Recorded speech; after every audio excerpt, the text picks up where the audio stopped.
Naglalaro si Sophie at si Bubbles, guys.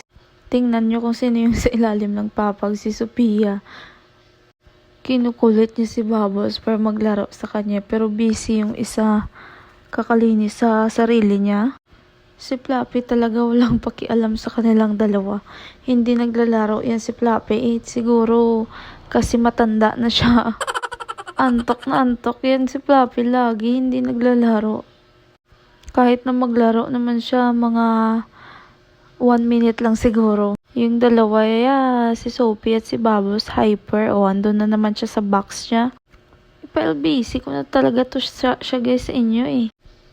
Ang kulit-kulit nilang dalawa. Hindi yan mapakali kung hindi sila naglalaro. Buti na lang di lumilindol sa kubo. Sa bigat ba naman ni Bubbles? Doon na naman siya sa cat litter niya. Kasi hindi siya maaabot ni Sophie. Ipaship ko na lang ito si Bubbles sa inyo guys.